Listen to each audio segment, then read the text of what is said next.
اعوذ باللہ من الشیطان الرجیم بسم اللہ الرحمن الرحیم وبہ نستعین وہو خیر ناصر ومعین۔ سلسلہ دروس معارف قرآن و اہل بیت میں ماہ رمضان کے عنوان سے آج 15واں درس ہے۔ ماہ رمضان کی 15ویں شب کی مخصوص نماز 4 رکعت ہے، دو رکعت کر کے، جس کی پہلی 2 رکعت میں حمد کے بعد 100 مرتبہ سورہ توحید پڑھنا ہے اور دوسری 2 رکعت میں حمد کے بعد 50 مرتبہ سورہ توحید پڑھنا ہے۔ ماہ رمضان کے 15ویں روزے کے ثواب کے سلسلے میں نبی اکرم صلی اللہ علیہ وآلہ وسلم کی روایت ہے کہ آپ نے ارشاد فرمایا، اللہ تعالیٰ اس روزے کے عوض تم لوگوں کی 10 دنیاوی اور اخروی حاجات کو پورا کرتا ہے،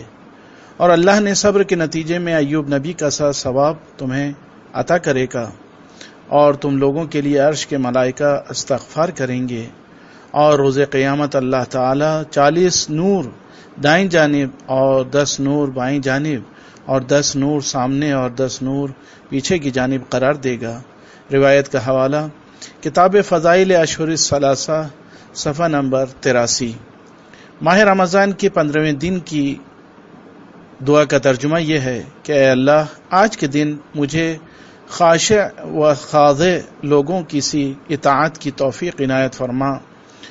اور میرے سینے کو توبہ کرنے کے لیے توبہ کرنے والوں کا سا کشادہ کر دے، اپنے امان کے ذریعے سے اے خوفزدہ دلوں کو امان بخشنے والے۔ اس دعا کی مختصر شرح و تفسیر اس طرح سے ہے کہ اس دعا میں اللہ تبارک و تعالی سے خاص طور پر 2 توفیقات کو طلب کیا گیا ہے، ایک خضوع اور خشوع و تواضع کو، جو کہ غرور و تکبر کے مقابل میں ہے، دوسرے شرح صدر کو۔ لہذا پہلا مطلب خضوع و خشوع کے بارے میں ہے، یعنی ایسی حالت جس میں اللہ سے قلبی خوف ہو، اعضاء و جوارح کے ذریعے اس کی نعمتوں کی قدردانی کے ساتھ۔ قرآن میں خضوع و خشوع کے اثرات کے سلسلے میں پہلی چیز یہ ملتی ہے کہ خضوع و خشوع سے صبر و تحمل اور قوت برداشت حاصل ہوتی ہے، جیسا کہ سورہ بقرہ کی آیت نمبر 45 میں ارشاد ہوا، صبر اور نماز کے ذریعے مدد طلب کرو، بے شک نماز سخت ہے سوائے خشوع رکھنے والوں کے۔ دوسرا اثر خضوع و خشوع کا وہ یہ ہے کہ فلاح و کامیابی حاصل ہوتی ہے امور میں، جیسا کہ سورہ مومنون کی آیت نمبر 1 سے 5 میں ارشاد ہوا، بے شک فلاح پائی مومنین نے جو اپنی نمازوں میں خضوع و خشوع رکھتے ہیں، اور جو بیہودہ چیزوں سے دوری اختیار کرنے والے ہیں، اور جو زکوٰۃ ادا کرتے ہیں، اور جو اپنی شرمگاہوں کی حفاظت کرنے والے ہیں۔ تیسرا اثر خضوع و خشوع کا نیک صفات کا حاصل ہونا ہے، جیسا کہ سورہ احزاب کی آیت نمبر 35 میں ارشاد ہوا، بے شک مسلمان مرد اور مسلمان عورتیں، اور مومن مرد و مومن عورتیں، اور اطاعت گزار مرد و اطاعت گزار عورتیں، اور سچے مرد اور سچی عورتیں، اور صابر مرد و صابرہ عورتیں، اور متواضع مرد اور متواضع عورتیں، اور صدقہ دینے والے مرد اور صدقہ دینے والی عورتیں، روزہ رکھنے والے مرد اور روزہ رکھنے والی عورتیں، اور اپنی عفت کی حفاظت کرنے والے مرد اور اپنی عفت کی حفاظت کرنے والی عورتیں، اور اللہ کا کثرت سے ذکر کرنے والے مرد اور عورتیں۔ اللہ نے ان سب کے لیے مغفرت اور بہت بڑا اجر مہیا کر رکھا ہے۔ روایات میں خضوع و خشوع کی اہمیت کے حوالے سے نبی اکرم صلی اللہ علیہ وآلہ وسلم کی روایت ہے کہ اللہ تبارک و تعالی فرماتا ہے کہ جو بندہ میری معرفت حاصل کر لیتا ہے تو ہر چیز اس کے آگے خاضع و خاشع ہو جاتی ہے۔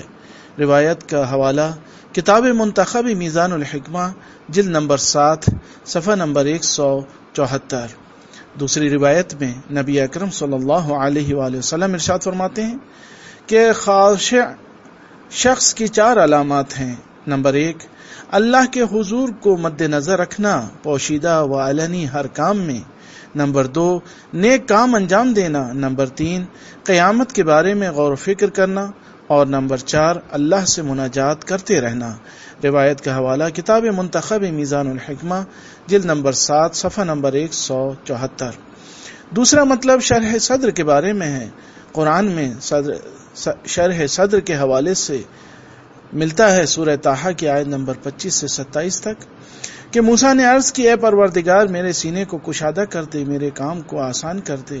اور میری زبان کی گرہ کو کھول دے تاکہ لوگ میری بات کو سمجھ سکیں۔ گویا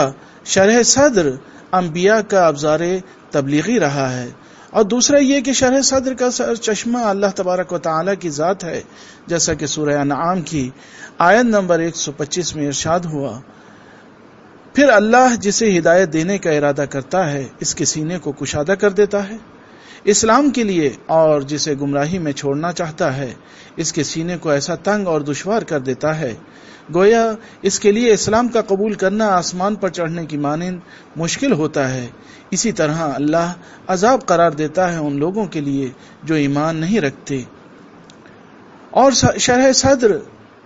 رکھنے والے کو نور الہی حاصل ہوتا ہے، جیسا کہ سورہ زمر کی آیت نمبر 22 میں ارشاد ہوا، کیا وہ شخص جس کے سینے کو اللہ نے اسلام کے لیے کشادہ کر دیا ہو وہ گمراہوں جیسا ہو سکتا ہے؟ وہ اپنے پروردگار کی جانب سے نورانیت کا حامل ہے، اور افسوس ان لوگوں کے حال پر جن کے دل اللہ کے ذکر سے سخت ہو گئے، ایسے ہی لوگ واضح گمراہی میں ہیں۔ روایات میں شرح صدر کی اہمیت کے حوالے سے ملتا ہے کہ شرح صدر انبیاء و اوصیاء کی خاص خصوصیت رہی ہے، جیسا کہ امام رضا علیہ الصلوۃ والسلام کا ارشاد گرامی ہے، بے شک جب اللہ تعالی کسی بندے کی اصلاح چاہتا ہے تو اسے شرح صدر عطا کرتا ہے، اور اس کے دل میں حکمت کے چشمے جوش مارنے لگتے ہیں، اور اسے علوم الہی حاصل ہوتے، علوم الہام کرتا ہے کہ وہ ہر طرح کے سوالوں کے جوابات دینے میں حیران و سرگرداں نہیں ہوتا، اور اللہ کی جانب سے اسے تائید حاصل ہوتی ہے ہر طرح کی خطا و لغزش سے بچنے کے سلسلے میں، تاکہ وہ امان میں رہے۔ اللہ تبارک و تعالی اسے یہ صفات عطا کرتا ہے تاکہ دوسرے بندوں کے لیے یہ حجت قرار پائے اور بقیہ مخلوق پر گواہ قرار پائے۔ وآخر دعوانا ان الحمد للہ رب العالمین۔